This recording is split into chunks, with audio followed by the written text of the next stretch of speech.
네, 반갑습니다. 9월 13일 예배 하나님 앞에 정성스럽게 나아가도록 하겠습니다. 먼저 우리의 신앙을 사도신경으로 고백하겠습니다. 나는 전능하신 아버지 하나님 천지의 창조주를 믿습니다. 나는 그의 유일하신 아들 우리 예수 그리스도를 믿습니다. 그는 성령으로 잉태되어 동정녀 마리아에게서 나시고 본디오 빌라도에게 고난을 받아 십자가에 못 박혀 죽으시고 장사된 지 사흘 만에 죽은 자 가운데서 다시 살아나셨으며 하늘에 오르시어 전능하신 아버지 하나님 우편에 앉아 계시다가 거기로부터 살아있는 자와 죽은 자를 심판하러 오십니다. 나는 성령을 믿으며 거룩한 공교회와 성도의 교제와 죄를 용서받는 것과 몸의 부활과 영생을 믿습니다. 아멘. 내 맘의 눈을 여소서라는 찬양이 있는데 영어로 부르겠습니다.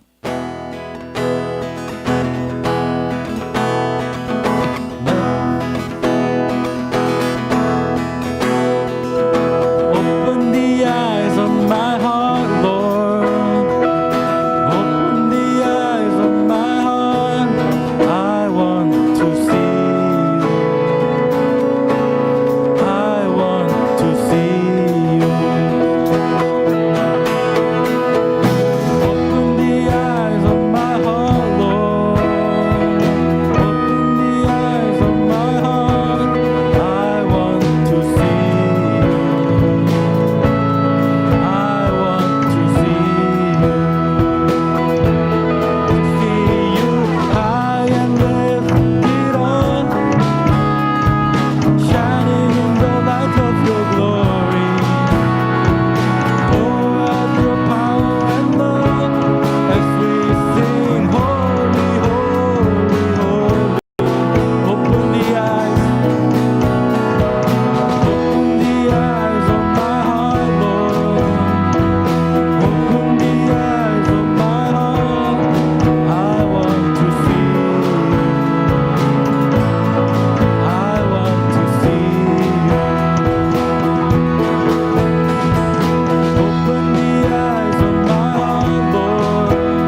4절 부르겠습니다. 주님과 사귀어 살면 새 생명이 넘치리라.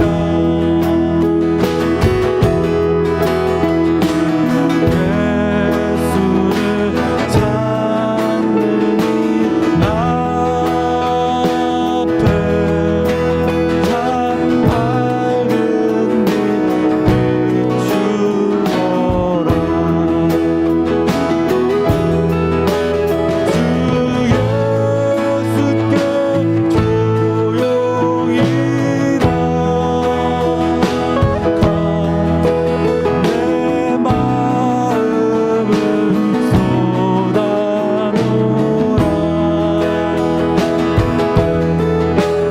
그릇미리 노시는 주님, 그 은혜를 베푸시리.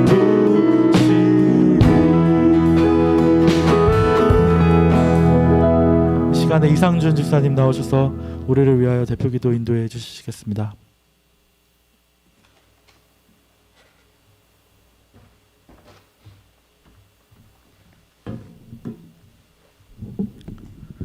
기도드리시겠습니다.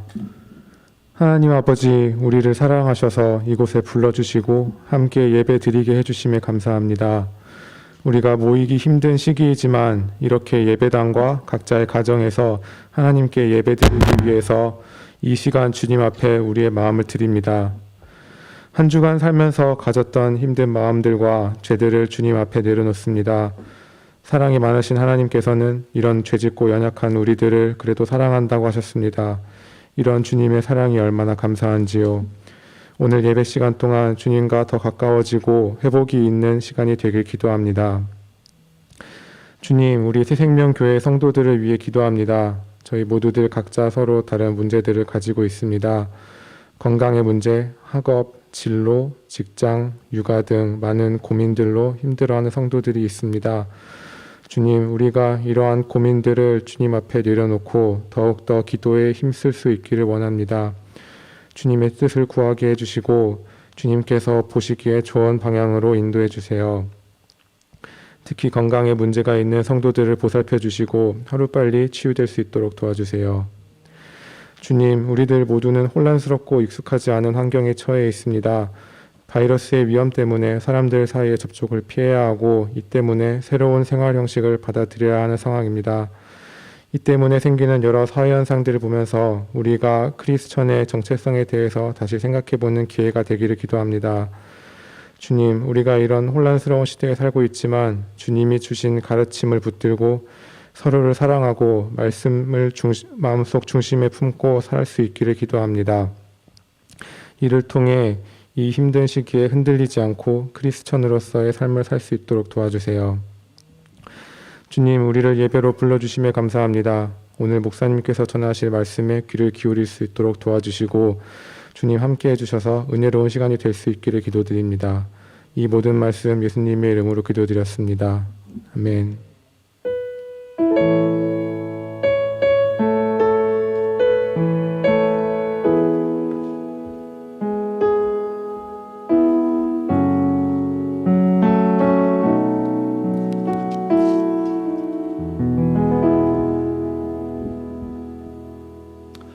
우리 하나님께 살아계신 하나님 찬양하시면서 준비하신 예물 하나님께 올려드리겠습니다. 우리 찬송가 182장 찬양하겠습니다.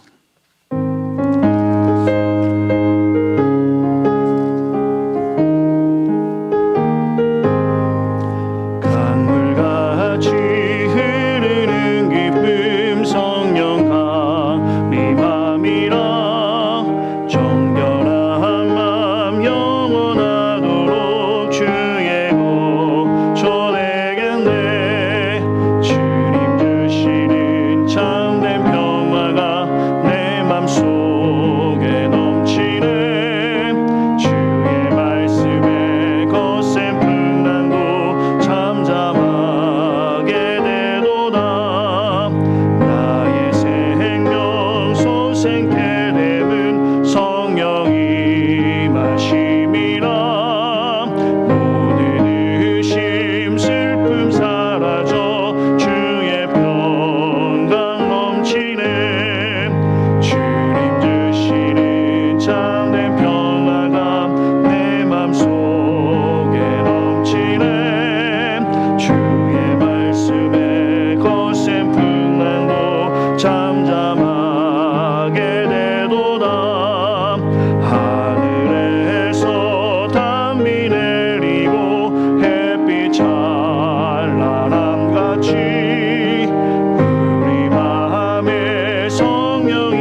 드려진 예물을 위해서는 예배 말미에 기도하도록 하겠습니다. 교회 소식 함께 나누기 전에 오늘 귀한 공동체의 귀한 성도님들이 방문하시고 찾아오셨는데요. 우리 환영하는 시간 갖겠습니다. 우리 김정현 일렉트로니컬 엔지니어링 강대강 형제님 인도하셨는데 어디 자리에 한번 일어나시겠어요? 네.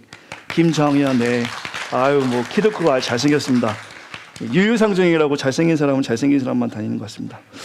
또 우리 박예인 우리 광고학 공부하시는데 우리 청년 예배 하시려고 청년부 같은데요. 한번 자리에 일어나시겠어요? 반갑습니다. 잘 오셨습니다. 환영합니다. 또 한 분 오셨네요. 우리 안홍철 형제님. 네, 우리 직장인이신데 한번 자리에 한번 일어나시겠어요? 아, 반갑습니다. 반갑습니다. 하나님의 은혜를 깊이 경험하시기 바랍니다.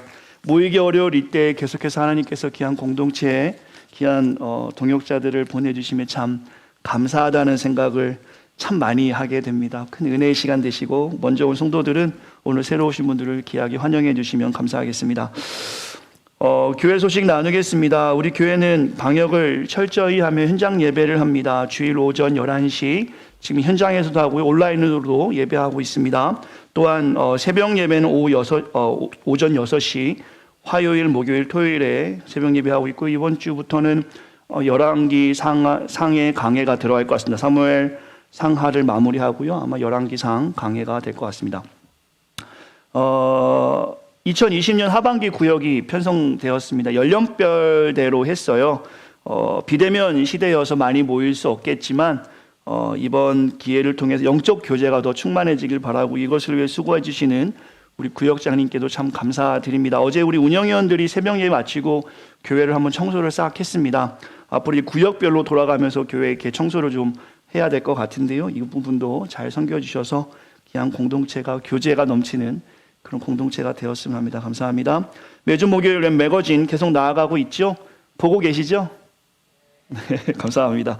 2주 정도 하고 그 동영상 강의는 끝납니다. 이게 조회수가 적어서 혹시 끝난다고 생각하시는 분이 없을까 봐 미리 말씀드리면 원래 계획이 그랬어요. 8주만 기초 히브리어 강의가 끝나면 동영상은 좀 요 정도로 마치겠다. 그렇지만 웹 매거진은 여러 가지 소식으로 계속 진행됩니다. 관심 가져주시길 바라고요.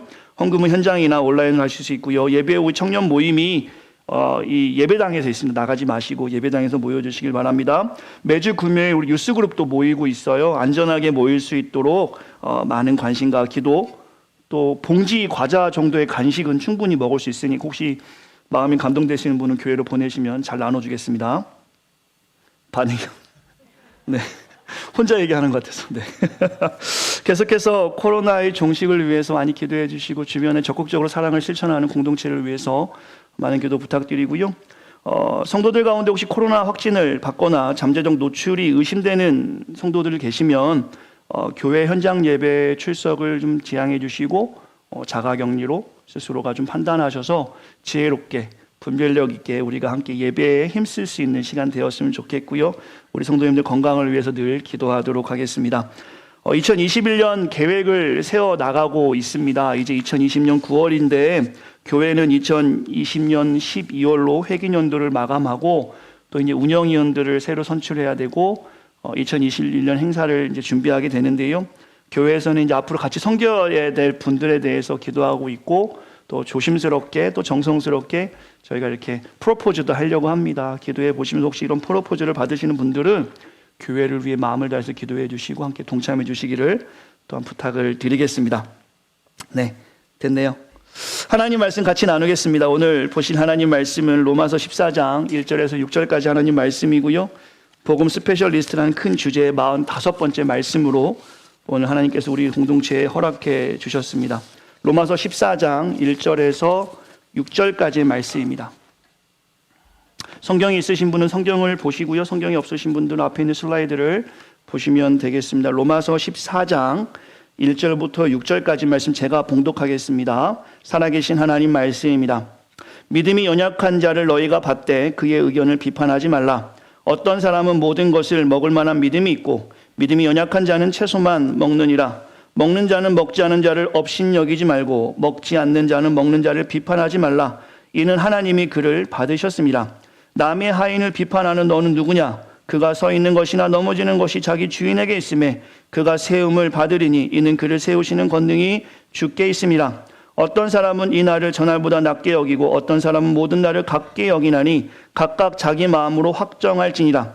나를 중히 여기는 자도 주를 위하여 중히 여기고 먹는 자도 주를 위하여 먹으니 이는 하나님께 감사하며 먹지 않는 자도 주를 위하여 먹지 아니하며 하나님께 감사하느니라. 아멘. 제가 잠깐 말씀을 위해서 기도하겠습니다. 참 좋으신 하나님 감사합니다. 우리에게 오늘 귀한 날 허락하여 주시어서 온 공동체가 한 말씀으로 가정에서 이곳에서 예배하며 하나님의 뜻을 보게 하심에 감사합니다. 주님, 이 시간에 하나님 말씀에 집중하며 나아가기 원합니다. 하나님의 선하시고 온전하시고 기뻐하시는 뜻이 무엇인지를 분별하게 하시고 예수님의 사랑을 경험한 자로서 그러므로의 삶을 실천할 수 있도록 우리의 삶을 다스려 주시옵소서. 모든 것 주께 맡기며 살아계신 예수님의 이름으로 간절히 기도했습니다. 아멘.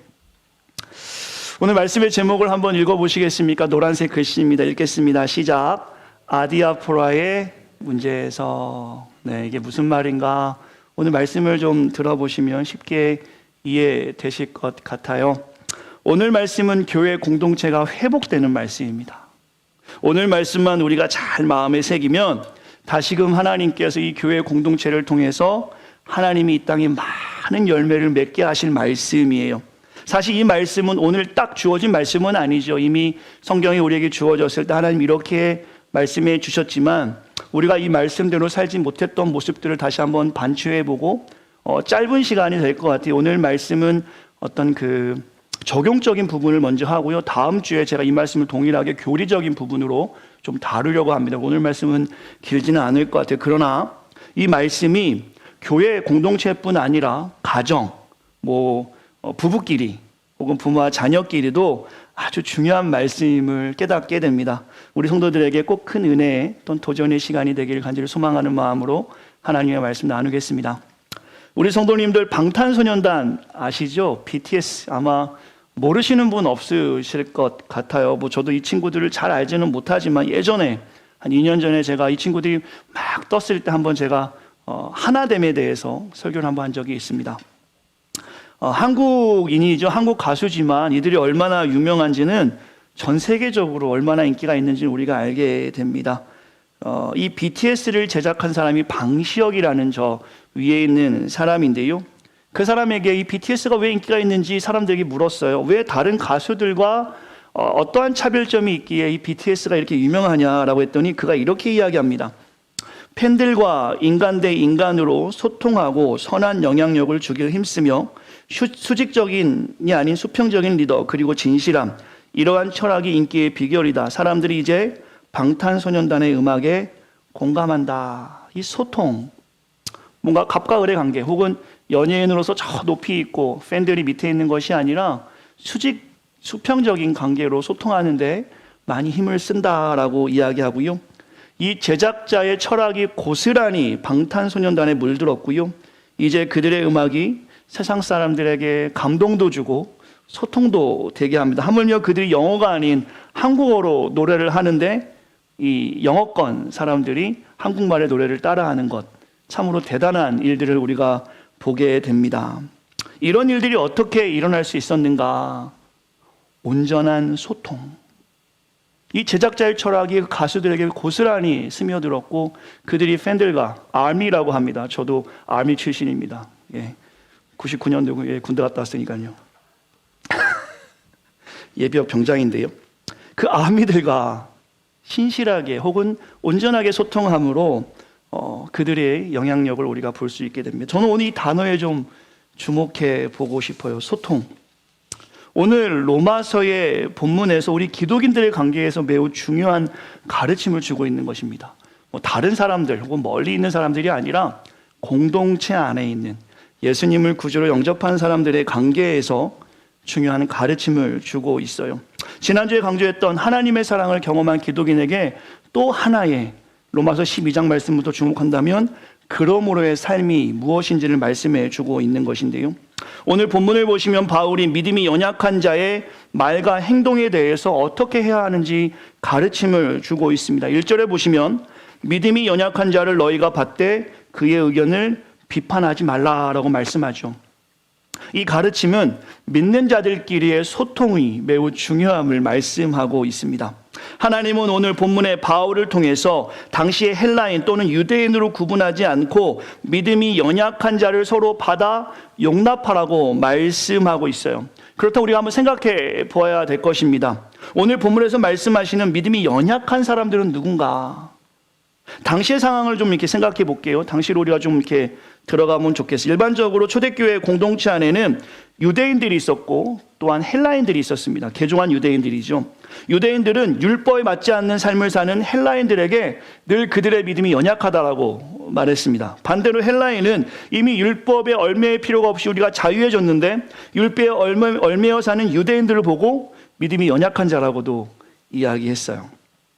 우리의 상황 21세기로 그 말씀을 고스란히 끌고 와서 이 공동체로 나눈다라면 믿음이 연약한 자는 무엇인가? 오늘 성경의 말씀을 정의해 본다면 아직 믿음이 자라지 않아서요. 아직 믿음이 자라지 않아 그리스도 안에 누릴 수 있는 자유와 그리스도 안에 누릴 수 있는 의무와 영역을 완전히 구분하지 못한 상태, 즉 믿음에 있어서 무엇이 옳고 그런지를 구분하지 못하는 미성숙한 상태를 믿음이 없는 자라고 하는 것이겠죠. 오늘 본문에 보시면 믿음이 연약한 자라고도 말할 수 있을 것입니다. 그러나 바울을 통해 우리 주님 하시는 말씀은 무엇이냐면 이 말씀을 주목해 보았을 때 유대인과 헬라인 모두에게 서로 믿음이 연약하다고 업신거리거나 판단하지 말라라고 성경에서 말씀하고 있는 것이죠. 이것을 그대로 우리에게 적용한다면 21세기를 살아가고 있는 새생명 공동체에게 그대로 적용한다면 오늘 본문인 로마서 14장의 말씀을 깊이 묵상해 보았을 때 하나님을 믿는 사람들끼리 서로 비판하지 말라. 관계에 대해서 주님은 분명하고 정확하게 말씀하고 있는 것이죠. 좀 더 내용을 제가 깊이 좀 다루겠습니다. 1절에 비판하지 말라라는 그 문장을, 그 비판이라는 단어를 사실 헬라어로 보면 디아크리세이스라는 단어를 씁니다. 이것은 복수형으로 사용되고 있는데요. 서로 논쟁하지 말라라는 의미가 좀 더 정확합니다. 서로라는 단어가 그 단어에 있는 거예요. 사실 이 본문의 말씀을 우리가 정확하게 해석하자면 믿음이 연약한 자와 서로 논쟁하지 말라. 이것이 오늘 로마서 14장 1절의 말씀으로 우리가 해석하는 것이 훨씬 더 성경적입니다. 그러면서 오히려 이렇게 믿음이 연약한 자들과 논쟁이라는 표현이 뭔지 아시죠? 말싸움. 이렇게 이해하시면 좋을 것 같습니다.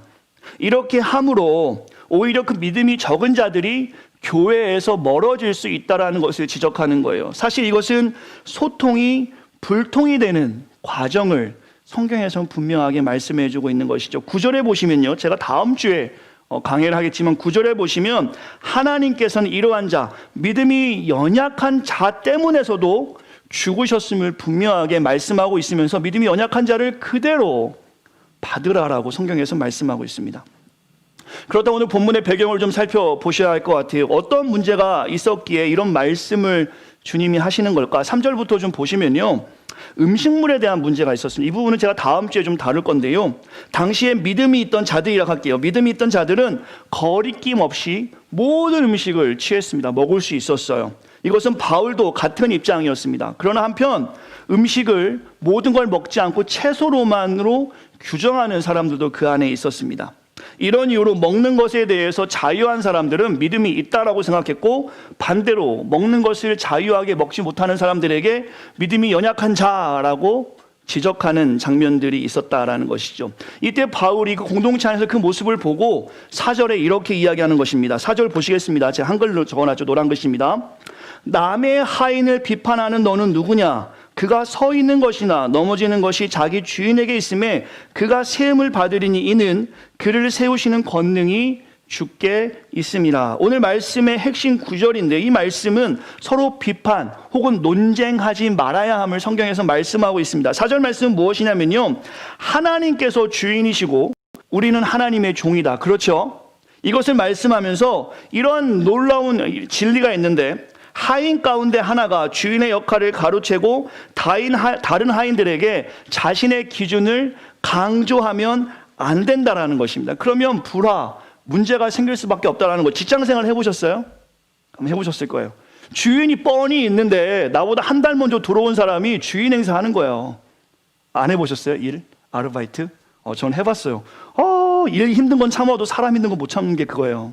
주인은 괜찮다고 하는데 제 얘기를 할게요. napkin을 제가 이렇게 배달하려고 3장을 이렇게 넣었어요. 3장. 픽업 가시는 분에게.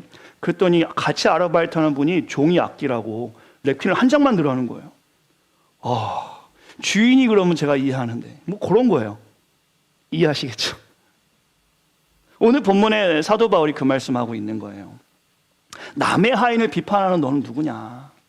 우리의 주인이 아무 말씀 안 하시는 어떻게 너가 너의 기준으로 하인끼리 서로 비판할 수 있느냐라는 말씀으로 결국 본문에서는 무엇을 말씀하시냐면 성숙한 믿음이란 믿음의 형제끼리 서로 행하는 모습이 달라도 서로 온유하게 받아야 함을 성경에서 말씀하고 있는 거예요. 이 말씀을 가지고 그대로 우리 공동체, 이 땅의 공동체에게 제가 이런 3가지의 질문을 해보고자 합니다. 뭐 저에게도 하는 질문이죠. 우리 공동체 안에는 나와 견해가 다른 사람들을 바라볼 때 나의 모습은 어떠하였는가? 우리의 믿음이 연약한 자들에게는 어떠한 태도를 보이고 있는가? 나와 신앙의 색깔이 다른 사람과 어떠한 방법으로 교제하고 있는가? 이 3가지의 질문을 여러분이 잠깐 기억해 보시면 좋을 것 같아요. 팀 켈러의 탕부 하나님이라는 책을 보시면 이 앞선 3가지의 질문에 대해 교회 공동체가 온전하게 답하지 못할 때 나오는 문제점에 대해서 이렇게 설명합니다. 제가 좀 읽어드릴게요. 예수님께서 하신 유명한 비유인 탕자 이야기를 생각해 보자. 그러나 사실 이 비유는 탕자의 비유를 하는 것이 옳지 않다. 왜냐하면 이 비유는 한 아들만 이야기하는 것이 아니다. 누가복음 15장 11절에서도 어떤 사람에게 2 아들이 있는데 라고 소개한다. 이 비유에서 형의 모습을 조명해 보자. 이 형은 우월감을 가지고 있다. 그는 동생은 방탄했지만 자신이 동생과 다르게 도덕적이라고 생각했다. 동생을 더 이상 동생으로 받아들이지 않는 경멸에 찬 표현까지 쓴다. 아버지의 아들이.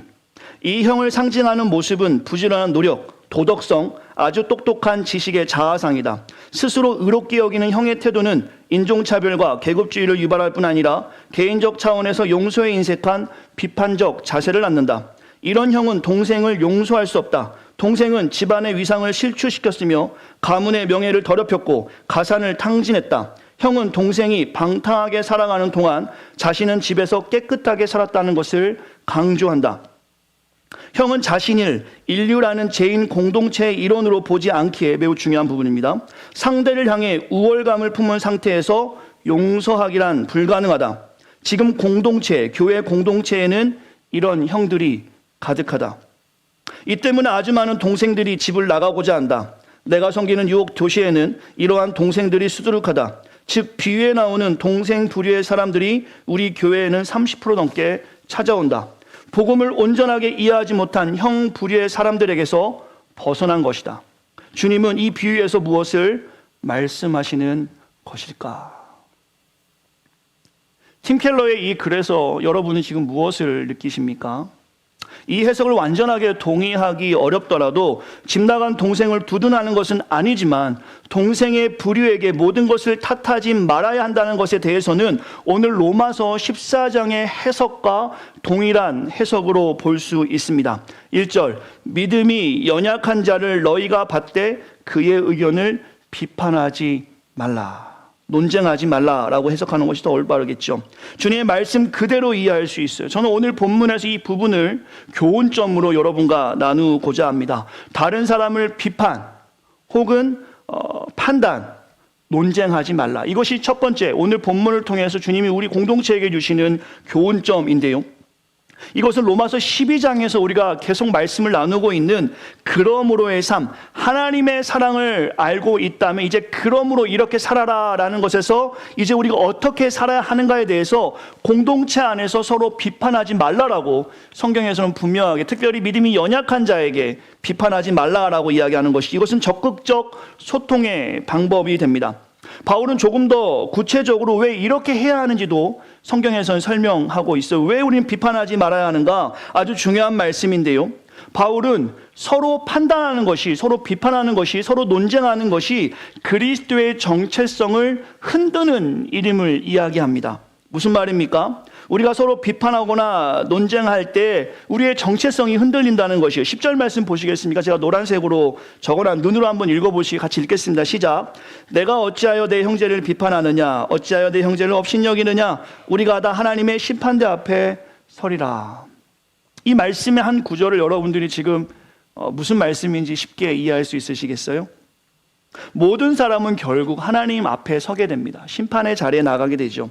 그리고 그 모든 사람을 심판하시는 분은 오직 하나님 한 분이시기에 우리가 심판자의 역할을 감당할 필요가 없다라고 성경에서 말씀하고 있는 거예요. 9절 말씀 보시겠습니까? 하나님께서는 죽음과 부활로 그리스도를 산자와 죽은 자의 자리에서 세우셨습니다. 그리고 그리스도께서 어느 날 모든 사람을 심판하실 것입니다. 우리의 믿음의 형제 자매들은 그리스도가 모든 사람을 심판할 것이기에 우리가 서로를 비판할, 논쟁할 필요가 없음을 말씀하고 있는 것이죠. 이것을 우리가 기억하지 못하면 그리스도인의 정체성이 흔들리는 것을 말합니다. 우리가 다른 사람을 판단하게 된다는 것은 진정한 심판주인 예수 그리스도의 자리를 넘보는 그런 위치로 나아가는 교만함이 드러난다라고 해석할 수 있겠죠. 이러한 이유로 사도 바울을 통해서 주님 말씀하십니다. 다른 사람을 판단하지 말고 비판하지 말고 논쟁하지 말라고 주님은 바울을 통해서 우리에게 오늘 가르침을 주시고 있어요. 조금 더 구체적으로 나눠야 될 것 같습니다. 오늘 말씀의 교훈은 간단해요. 서로 비판하지 말라. 서로 논쟁하지 말라. 서로 판단하지 말라라는 것입니다. 그러면 구체적으로 어떤 부분에 있어서 비판하지 말고 판단하지 말고 논쟁하지 말라는 것이냐? 아무거나 다 비판하지 말고 뭐 잘못하고 있는데 혹은 교회의 본질을 어지럽게 하고 있는데 비판하지 말라는 것이 아니라 과연 어떤 부분에 있어서 비판, 판단, 논쟁하지 말라는 것인가? 성경에서는 그것을 말씀하고 있는데요. 오늘 말씀의 제목을 기억해 보시면 좋을 것 같아요. 한번 따라해 주시겠습니까? 비본질적인 문제로 서로 비판하지 말라. 이것이 오늘 구체적인 적용점이에요. 성경에서 그것을 말씀하고 있어요. 오늘 말씀의 제목을 기억하면 좋겠는데요. 아디아포라라는 말을 꼭 기억하시면 좋겠어요. 아디아포라. 아디아포라라는 말은 헬라어 아디아폴론의 복수형입니다. 그러니까 복수형이기 때문에 대수롭지 않은 것들이라고 해석하면 좋을 것 같아요. 대수롭지 않은 것들. 무슨 말씀이냐면 아디아포라라는 말은 본질적으로 선과 악에 관련된 것도 아니고 성경이 직접 금하거나 행하라고 밝힌 것이 아닌 모든 문제들을 아디아포라라고 하는 것입니다. 한 가지 예를 좀 들어볼게요. 사실 초대교회부터 지금까지 아디아포라 문제가 있었는데요. 우리 성도님들 종교개혁이 있었던 16세기의 종교개혁자 칼빈과 루터를 사진으로도 보시면 아시겠지만 충분히 아실 것 같아요. 제가 이렇게 방향을 양쪽으로 해놨죠. 저 두 사람이 이 아디아포라의 문제가 있었습니다. 이들은 성경에 기초한 개혁하기에는 서로 동의를 했어요. 성경의 근본을 가지고 종교개혁을 하자. 그러나 세부적인 것에 있어서 아디아포라 문제가 이 둘 사이에 있었습니다. 그리고 그 문제 때문에 서로 노선을 달리할 수밖에 없었어요. 어떤 문제였냐면 루터는 성경이 명백하게 금하지 않은 것에 대해서는 우리가 카톨릭의 전통과 관습을 따라도 좋다라고 이야기했어요. 그러나 칼빈은 이렇게 얘기합니다. 성경이 말하고 있지 않는 한 로마 교회의 모든 전통과 관습은 거부되어야 한다라고 이야기했어요. 이것이 오늘 교회 안에 그대로 존재합니다. 어떻게 존재할까요? 예배는 몇 시에 드리는 것이 성경적인가? 예배 때 어떻게 옷을 입어야 하는가? 혹은 예배 순서는 예전이죠. 어떤 절차에 의해서 진행해야 하는가? 교회 소식이 예배 안으로 들어와야 되는가? 축도를 마치고 해야 하는가? 사실 지금 코로나19으로 대면 예배와 비대면 예배의 상황에서 교회들은 아디아포라, 성경적이지 않은 비본질적인 문제로 사실 현대 교회는 갈등을 겪고 있는 것도 사실입니다. 그동안 교회는 사실 이런 문제들로 갈등하고 분열했어요. 우리 성도님도 아마 아시는 분들 있을까 모르겠습니다. 제가 들었던 이야기 중에 말이 안 되는 건데 교회를 새로 짓고 교회 카펫을 검은색으로 할 거냐 때안타게, 아니면 그리스도의 보혈을 상징하는 빨간색으로 할 거냐 해서 검은색파, 빨간색파가 나눠졌다는 이야기가 있습니다. 또한 강대상에, 이 강대상이죠, 신발을 신고 올라갈 거냐 신발을 벗고 올라갈 거냐 해서 또 신발 벗은 파, 신발 신은 파. 지금도 그래요. 아디아포라, 온전하지 않은 비본질적인 문제로 초대교회부터 지금까지 이런 문제가 계속 있었고요. 교회는 이러한 문제들로 갈등하고 분열해 온 것도 사실입니다. 칼빈이 아디아포라의 문제에 대해서 이렇게 말합니다. 성경의 본질적인 것이 아닌 것에 얽매여서 신앙의 양심에 거리낄 필요가 없다. 이것을 강조하면서 아디아포라부터의 자유를 선언합니다. 저는 칼빈의 입장을 적극적으로 지지합니다. 사실 이것은 칼빈의 입장이 아니라 오늘 성경 본문을 여러분이 묵상해 보시면 로마서 14장에서 우리에게 하나님이 하시는 말씀임을 보게 되는데요. 바울은 오늘 본문에서 당시 초대교회에서 다루었던 이 아디아포라의 문제였던 음식 문제에 대해서 이야기하고 있는 것이에요. 그러면서 서로 비판, 논쟁하지 말라라는 것입니다. 왜 그렇죠? 왜 비판하고 논쟁하지 말라는 것입니까? 비본질적인 것에 대해서 말입니다. 믿음이 연약한 자를 잃어버릴 수 있기 때문이라고 말하고 있습니다. 이 로마서의 말씀을 그동안 교회가 깊이 이해했다라면 지금 교회에서 일어나는 많은 갈등들이 아마 쉽게 해결되는 것들이 있었을 겁니다. 아마 대부분 문제들이 해결됐을 거예요. 사실 중요한 본질적인 문제로 교회가 갈등하는 것이 아니라 비본질적인 문제로 갈등하고 분열했으니까 말입니다. 만약에 우리가 로마서의 말씀을 제대로 이해했다라면 아마 많은 영혼들을 잃어버리지도 않았을 것이에요. 그것을 그대로 우리의 삶에 적용하고 이 땅의 공동체에 적용한다면 교회 안에 전통적으로 뿌리박은 아디아포라의 문제가 있습니다. 제가 이 문제를 다음 주 교리적 해석으로 여러분과 좀 나누려고 하는데요. 어떤 것이든 비본질적인 것에 있어서 바울은 주님은 바울을 통해서 이렇게 말씀하시는 거예요. 서로의 정리했죠. 믿음이 약한 자 어떻게 정의할 수 있을까요? 아직 믿음이 자라지 않아서 그리스도 안에서 누릴 수 있는 자유와 의무의 영역을 완전하게 구분하지 못하는 상태, 즉 믿음에 있어서 아직 미성숙한 상태에 있는 자와 논쟁하지 말고 그대로 받아야 함을 오늘 성경에서는 말씀하고 있는 것입니다. 그러나 이 말씀 앞에서 우리가 아디아포라의 문제 앞에서 성숙한 기독인으로서 한 가지 좀 더 생각해 보아야 될 것이 있는데요. 믿음이 있는 사람들끼리는 싸워도 되나? 이게 아닙니다. 그죠? 믿음이 연약한 자만 말씀하는 것이 아니라 믿음이 있는 그리스도인들은 오늘 이 자리에 내 신앙이 그렇게 믿음이 있는 성숙한 크리스찬을 생각하는 분들이 계시다면 우리들은 주님이 주신 진리 안에서 자유를 방종으로 이해해서는 안 될 것입니다. 이 부분을 제가 다음 주에 좀 깊이 다루려고 하는데요.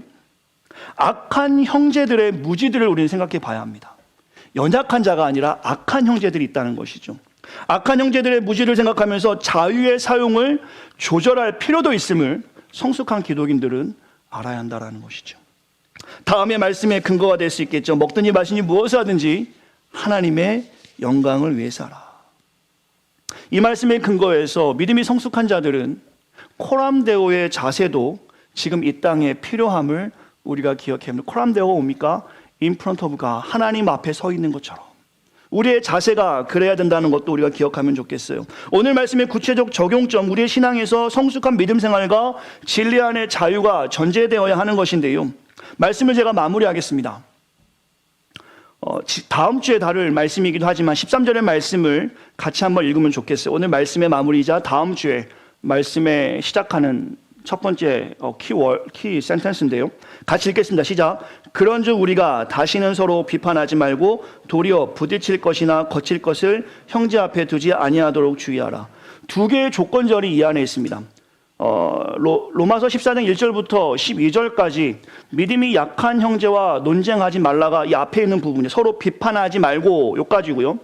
13절부터 마지막까지는 도리어 부딪힐 것이나 거칠 것을 형제 앞에 두지 않도록 주의. 이것은 믿음이 있는 성숙한 자들에게 믿음이 없는 자들 혹은 믿음을 갖지 않는 자들에게 부딪힐 것이나 거칠 것을 두지 않아야 됨도 중요함을 이중적 구조로 말씀하고 이것을 오늘과 다음 주의 말씀의 결론으로 제가 삼으려고 합니다.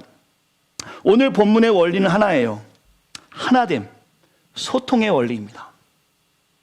이와 같은 말씀을 하나 더 제시한다면 요한복음 17장 21절 말씀이죠. 제가 읽을게요.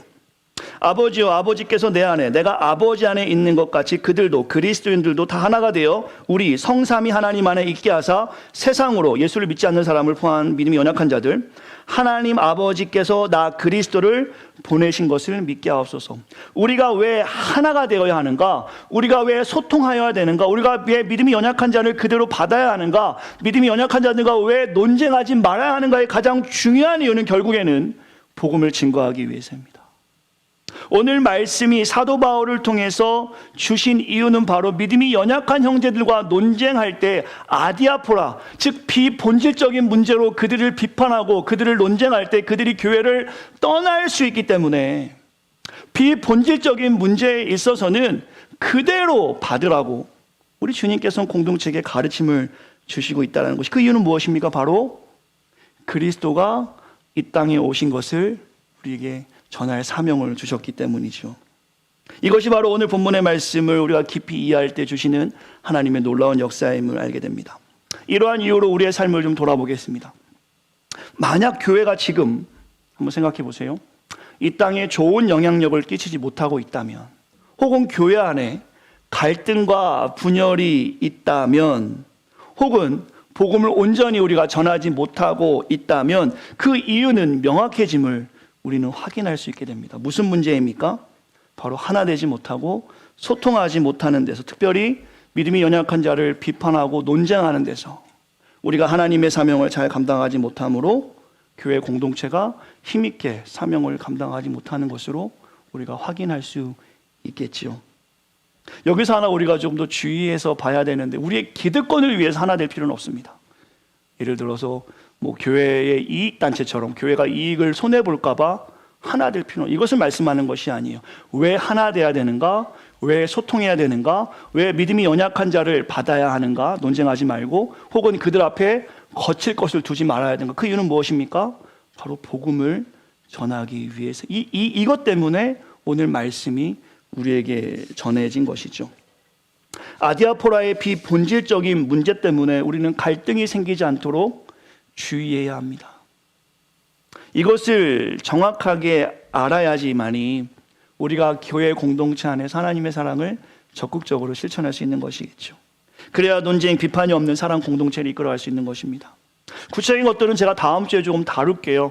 교회 안에 이 아디아포라의 문제가 뭐가 있는가, 혹은 이 문제들을 어떻게 우리가 접근하고 어떻게 해석하는 것이 옳은가. 여러분이 쉽게 생각할 수 있는 것이 여러 가지 있겠지만 쾌락에 관련된 부분들이 있겠죠. 술과 담배와 마약과 혹은 동성애 문제들, 이런 모든 것들을, 어떤 문제는 아디아포라의 문제이고 어떤 것들은 성경적인 문제입니다. 우리가 이 접근을 정확하게 해야만이 정확하게 복음을 전할 수 있는, 이 접근을 흐트러 버리면 결국에는 이렇게 되는 크리스찬이 되는 거예요. 내가 안 하는 것에 대해서는 민감하게 반응하고 내가 하는 죄에 대해서는 둔감하게 반응하는, 그러니까 기준이 없는 크리스찬이 되어버리는 거예요. 이 아디아포라의 문제를 정확하게 인식하지 못하면 기준이 없는 크리스찬이 되는 거예요. 이게 지금 우리가 많이 보는 문제들이에요. 내가 매일 하는 거짓말에 대해서는 it's okay 하고, 내가 안 하는 것들에 대해서는 정죄하고 질책하고 비판하고. 교회 안에 이런 문제가 얼마나 많은, 특별히 비본질적인 것에서 새벽 예배를 안 나온 사람한테 제가 그랬다면 용서하십시오. 저도 깨닫고 하겠습니다. 혹시 그랬다라면, 성경에는 새벽 예배는 없습니다. 예수님도 새벽 기도를 하셨지 새벽 예배는 안 하셨어요. 이거 한국 교회가 만든 전통이. 아디아포라의 문제는 아니겠지만 혹시 이것 때문에 교회가 상처를 주는 부분이 있다면 이것도 우리가 생각해 보아야 된다는 것이죠. 이 밖에도 아주 많이 있겠죠. 이 부분은 다음 주에 제가 성경의 원리들을 좀 가지고 나누겠습니다. 저는 서론에서 오늘 BTS, 방탄소년단의 인기의 이유를 보았어요. 기억하시죠? 소통입니다. 그들이 이렇게 인기가 있었던 이유는 팬들과 적극적으로 소통했기 때문이에요. 팬들과 수직적인 관계에서 조공받는 어떤 인기인이 아니라 수평적인 관계에서 그들과 대화하려고 노력했던 그들의 모습 가운데, 그들이 한국말로 노래를 할지라도 전 세계가 열광하는 놀라운 영향력을 우리가 보는 것입니다. 저는 동일한 적용점이 오늘 우리에게 있어야 할 줄 믿습니다. 오늘 우리가 본문에서 서로 논쟁하지 말라라는 것은 적극적으로 소통하라는 것입니다. 믿음이 약한 자를 비판하지 말라라는 것이 그대로 받으라는 것이 믿음의 분량이 다 다르다라는 것이죠. 소통에 힘들어하는 것은 비본질적인 것으로 절대 싸우지 말라라는 것입니다. 작게는 가족에서부터 이 실천이 좀 있어야 될 것 같아요. 부부끼리 비본질적인 문제에 싸우지 않기를 바랍니다. 어떤 문제가 있을까? 예를 들어서 뭐 치약을 왜 끝에서부터 안 쓰냐? 이거는 비본질적인 문제잖아요, 그죠? 이게 부부의 신뢰를 깨치는 문제입니까? 끝에서 쓰거나 중간에 쓰거나. 얘기 좀 해주세요. 우리 집이 그렇다는 건 아닙니다. 부부의 신뢰와 무관한 일 때문에 서로 상처를 주지 않는 그런 성숙한 부부 관계가 있어야 될 줄 믿습니다. 이것은 부모와 자식 간에도 마찬가지겠지요. 뭐 저는 아직 아이들이 어려서 지금 아빠 말에 100% 순종하고 있습니다. 하지마 하면 yes I do 다 하니까 뭐 저는 큰 문제가 없지만 자녀가 좀 큰 부모들과 자녀들 가운데는 이런 논쟁이 있을 거라 생각이 들어요. 그러나 비본질적인 문제에 있어서는 자녀들을 그대로 받으시기 바랍니다.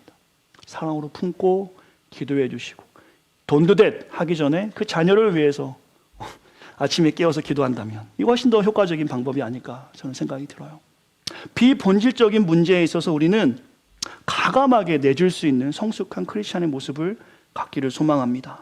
우리 공동체에서 오늘 말씀을 그대로 적용한다면 누구든 비본질적인 논쟁이 스물스물 올라올 때 아디아포라라고 이야기하면 그 얘기는 하지 않기로 그런 약속을 좀 했으면 좋겠어요. 내가 생각할 때 이거는 비본질적인 문제라는 생각이 들었을 때 누군가 아무나 어린아이부터 장년까지 손을 드시고 아디아포라 라고 하면 그때로 그 말씀 그거는 게 끝나는 거예요. 괜찮으시겠어요? 근데 이 비본질적인 문제의 정의가 다 달라서 문제예요. 결국에는 무엇이 성경적이냐 여기로 우리가 접근해야 돼. 이걸 다음지 나누는 거예요. 결국에는 내 경험, 내 지식, 내 상식이 아니라 무엇이 가장 성경적인가 그것을 알려면 로마서 12장으로 다시 돌아가야 됩니다. 이 세대를 본받지 말고 하나님의 선하시고 기뻐하신 온전하신 무엇인지를 분별하는 인생 그것이 뭡니까? 거룩한 산 제물로 내가 살아야지만이 하나님의 뜻을 볼 수 있는 결국엔 그러므로의 삶은 내가 예배자의 삶으로 살아갈 때 오늘 비본질적인 문제 아디아포라의 문제가 무엇인지 진짜 성경적인 문제가 무엇인지를 우리는 구분해낼 수 있다라는 것입니다. 말씀의 결론을 계속 내리고 있어요. 결국에는 서로 이해하고 받아들이고 소통하는 데 힘쓰자라는 것입니다. 그리고 진심으로 서로를 존중해 주자라는 것이에요. 어린 친구가 이야기한다 할지라도 뭣도 모르는 게가 아니라 그 친구의 마음속에 있는 진심을 우리가 받을 수 있고 또 어른들이 이야기할 때 꼰대라고 이야기하는 것이 아니라 그 어른의 경험들도 받을 수 있는 젊은이들 이것이 서로 진심으로 소통됐을 때 결국 이것이 작게는 가정이라고 말씀드렸죠. 넓게는 우리 공동체 아니고요. 더 넓게는 나라 안에서 그런 일들이 있겠죠. 여러분들이 앞으로 어떤 일을 하시든 이 사실을 기억하시고 소통과 진실을 놓치지 않는 크리스찬으로 살아간다면 오늘 본문에서 우리에게 말씀하시는 원리 안에서 우리는 하나 될 수 있고요. 그것을 통해서 궁극적으로는 복음을 충분히 신실하게 확실하게 전할 수 있음을 성경에서 말씀해 주고 있는 것이죠. 지금은 비대면 시대입니다. 어느 때보다도 소통하기가 매우 어려운 시대예요. 예전에는 만나서 이 공식 제가 잘 쓰는 공식인데 5 빼기 3은 2 네. 오해가 있을 때 3번을 만나면 이해로 바뀐다. 2 더하기 2는 4 이해하고 또 이해하면 사랑이 된다. 나는 이거 할 때마다 그냥 성경에 이 말씀이 들어갔으면 좋겠다. 요 구절 한 구절만 좀 들어가면 좋겠다. 진짜 이건 너무 놀라운 진실입니다, 여러분. 근데 지금 만날 수 없잖아요. 저 사람하고 만나야 오해가 또 풀리고 이해하고 이해해서 사랑이 될 텐데 지금 그럴 수 없는 상황이지만 우리에겐 영적으로 소통할 수 있는 은혜가 있습니다. 새생명 공동체는 지금 비록 컨택트 할 수 없는 시대에 살아가고 있지만 언택트 상황에서도 디텍트 in spiritual 영적으로 깊게 서로 들어갈 수 있는 거 뭐 있습니까? 기도밖에 없죠. 갑자기 생각나는 사람한테 카톡하는 거예요. 성도님, 자매님, 목사님 혹시 기도 제목 있으시면 저한테 알려주시면 제가 만날 수 없지만 집사님을 위해서 성도님을 위해서 기도하겠습니다. 이러한 공동체가 되기만 한다면 이미 우리는 오늘 본문 안에 원리를 잘 실천하는 그러므로의 신앙을 갖는 공동체라 저는 확신합니다.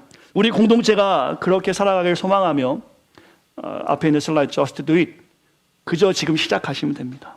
영적인 딥텍트, 더 깊이 영적으로 교제하셔서 믿음이 연약한 자는 잘 세워주고, 또 내가 믿음이 성숙하다라고 느끼는 분들은 그 연약한 분들을 위해서 기도하며, 믿음이 연약한 분들은 또 그런 성숙한 분들을 좀 닮아서 저렇게 나도 자랐으면 좋겠다라는 마음을 가지고 이런 균형이 이 안에 있을 때 우리 새 생명 공동체 이름의 뜻처럼 새 생명을 가진 공동체로 새 생명을 보여주며 새 생명을 이룬 수많은 사람들에게 born again, your life, 새 생명이 무엇인지를 정확하게 알려주는 공동체가 될 줄 믿습니다. 이번 한 주도 이러한 마음을 가지고 작게는 부부끼리, 부모와 자식끼리, 또한 공동체 안에서는 우리끼리 서로 논쟁하거나 비판하지 말고 비본질적인 문제에 있어서는 다 내어주고 내 패를 보여주는 그런 성숙한 크리스찬으로 오늘 우리가 하나님이 우리에게 말씀하신 적극적 사랑을 실천하는, 사랑하는 온 성도가 되어지시기를 한절로 축원합니다. 구호 한번 하겠습니다. 아자! 네, 우리는 할 수 있습니다. 우리는 할 수 있습니다. 하나님이 우리와 함께 하십니다. 제가 기도하고 축도를 마치겠습니다. 살아계신 아버지 하나님, 감사합니다. 오늘 우리 안에 비본질적인 문제 때문에 갈등이 있습니까? 우리 안에 비본질적인 문제 때문에 서로를 비판하며 내 안에 상처가 있습니까? 하나님, 먼저 귀한 말씀을 통해서 그 상처를 치유하여 주시고 위로하여 주시며, 특별히 귀한 공동체가 성숙한 공동체가 되어서 비본질적인 문제 때문에 서로 갈등하고 분열하는 것이 아니라 정말 하나님이 기뻐하시는 뜻이 무엇인지를 올바로 분별하여 믿음이 연약한 자를 만났을 때 그를 비판하거나 논쟁하는 것이 아니라 하나님이 보여주신 그 사랑으로 품게 하셔서 믿음이 연약한 자들은 믿음이 성장하게 하시고, 또 이미 믿음이 성숙하게 가진 자녀들은 예수님의 모습을 닮아가 이 땅 가운데 복음을 증거하는 삶으로 조금 더 부족함이 없도록 우리 공동체를 사용하여 주시옵소서. 세상을 봅니다. 정치, 경제, 사회, 문화 가운데 각종 갈등과 분열을 봅니다. 하나님, 그 중 가운데 믿는 자들이 있다면 오늘 말씀을 잘 기억하여서 그 분열 가운데 화합을 이끌고 갈등 가운데 사랑을 보여주며 하나님이 우리에게 보여주신 그 십자가의 피 묻은 사랑을 증거하는 삶을 살아갈 수 있도록 각자의 삶을 주장하여 주시옵소서. 작게는 한 가정에서, 크게는 한 나라가 오늘 귀한 말씀을 기억하며 서로 논쟁하며 비판하며 살아가는 우리의 인생 되는 것이 아니라 사랑하고 품고 이해하고 낮아지는 그리스도의 성품을 닮아가는 우리 모습이 될 수 있도록 이 공동체를 붙잡아 주시고 이 땅의 교회들을 하나님 사용하여 주시옵소서. 이제는 우리 주 예수 그리스도의 은혜와 하나님의 크신 사랑과 성령님의 감화 내주교통 충만한 은혜가 오늘 이 시간 하나님의 귀한 말씀 속에서 무엇이 본질적인 문제이고 무엇이 비본질적인 문제인지를 깨달으며, 특별히 하나님이 보여주신 그 사랑을 실천하기로 다짐하는 사랑하는 성도들 머리 위에 기도하는 제목과 또한 너무나 사랑하는 우리의 자녀들 위해 귀한 공동체의 사명 위에 이제부터 영원토록 함께 있기를 간절히 축원하옵나이다. 아멘.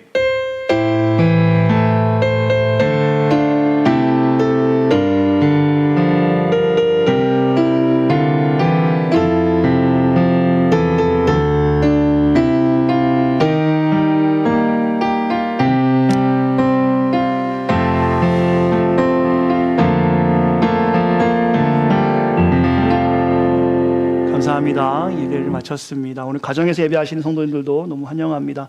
나가시는 쪽은 이쪽으로 순서로 나가시면 되겠고, 청년들은 그 자리에 계시면 바로 청년부 모임이 있도록 하겠습니다. 감사합니다.